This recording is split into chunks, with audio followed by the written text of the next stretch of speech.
அனைவருக்கும் வணக்கம். உங்களுக்கு தெரியும், கேவரப்பள்ளி டேம்ல நிறைய இஷ்யூஸ் வந்துட்டே இருந்துச்சு. ரிப்பீட்டா இது இப்போ உள்ள இஷ்யூஸ் கிடையாது, பல ஆண்டு காலமா இருக்குது. அதை அட்ரஸ் பண்றதுக்காக வந்திருக்கோம்.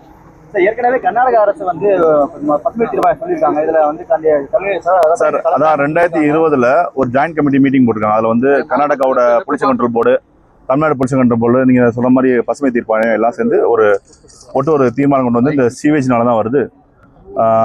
1400 MLD சீவேஜ் வர்றதுனால தான் அதில் இஷ்யூஸ் வருதுன்றக்காக சொல்லியிருக்காங்க. முக்கியமாக அதில் பார்த்தீங்கன்னா ஃபீக்கல் கோலிஃபார்ம் நிறைய காணப்படுது. அது மெயினாக சீவேஜ் வாட்டர் விட்டு அதான் நம்ம அதில் வரும். ஸோ அதனால தான் இந்த ஃபோமிங் எல்லாமே வரும், உங்களுக்கு தெரியும். அது இல்லாமல் ஒரு இன்க்ளைனில் ஒரு ஹைட்லேருந்து டவுன்ஃபால் வரும்போது அந்த ஃபோமிங் அதிகமாகுது. ஆனால் இங்கே அதிகமாகும். இது வரைக்கும் அந்த மாவட்டத்தில் இருக்கிற இந்த பொதுமக்களும் இங்கே கிளவர் தண்ணி பயன்படுத்த முடியறதில்ல. இது வந்து பயன்படுத்துறதுக்கு அரசு நடவடிக்கை ஏதாவது எடுக்கணும் சார். ஏற்கனவே அவங்களோட அந்த யூஸ் பண்ணுற வாட்டர், சீவேஜ் வாட்டரை பொறுத்தது நம்ம வந்து 40 STP போட சொல்லி அறிவித்திருக்காங்க ஏற்கனவே அந்த ஜாயின்ட் கமிட்டியில். இப்போ 26 STP கர்நாடக கவர்மெண்ட் வந்து ஏற்கனவே போட்டிருக்காங்க. ஸோ இன்னும் நம்ம வந்து அந்த மீதி உள்ள STPஸையும் போட சொல்லி வலியுறுத்திட்டு இருக்கோம். கர்நாடக அரசு அனுப்புறதுக்கான ஏதாவது திட்டம் வச்சிருக்கிறோமா சார்? இங்கிருந்து அணையிலிருந்து அதான் STP போடுறது தான் அவங்களுக்கு. அவங்க STPs போட்டாலும் நம்மளுக்கு வரத்து வந்து உங்களுக்கு தெரியும். இது வந்து நார்த் ஈஸ்ட் மான்சூனில் வரக்கூடிய வாட்டர். ஆனால் 365 நாள் ஆண்டுதோறும் இது வரது காரணம் அந்த வெளியேற அந்த சீவேஜ் வாட்டர்னால தான் வந்துட்டு இருக்கு தண்ணி.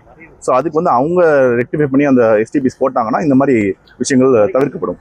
சார், இப்போ இத்தனை நாள் பண்ணலை, இப்போ உங்களால் பண்ண முடியும்னு நினைக்கிறீங்களா? கண்டிப்பாக அதுக்கான ஒரு மாற்றத்துக்காக கொடுத்துருக்காங்க. கண்டிப்பாக மக்கள் அதை நாங்கள் கண்டிப்பாக செய்து காட்டுவோம். இது சம்பந்தமாக கர்நாடக அரசு கூட பேச்சுவார்த்தை நடத்திருக்கீங்களா சார்? கண்டிப்பாக அது மாண்புமிகு எங்கள் முதலமைச்சர் வந்து கேட்டிருக்காங்க அதை பற்றி டீட்டெயில் ரிப்போர்ட். அதுக்காக தான் நான் வந்திருக்கேன். ஆய்வு பண்ணி அதை கொடுத்து ஒரு சுகமான நிலைமையில் அவங்க கவர்மெண்டோட பேசி கண்டிப்பாக இதுக்கு கண்டிப்பாக ஒரு ரெக்டிஃபிகேஷன் பண்ண வரும்.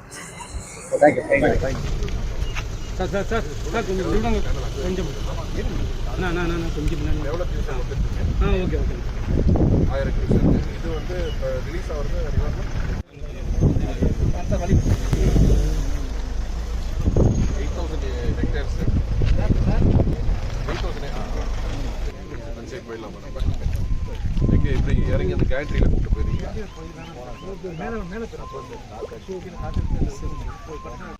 அவங்களுக்கு கார்டு போட்டுருக்காரு தலைசாணி அப்பல்லோவில் நல்ல குவாலிட்டி பண்ணி உண்டு. போட அப்பல்லோவில் போனால் ஃப்ரீயாக பண்ணிக்கலாம். கார்டே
திருப்பி ஈவினிங் வந்த பிறகு கூட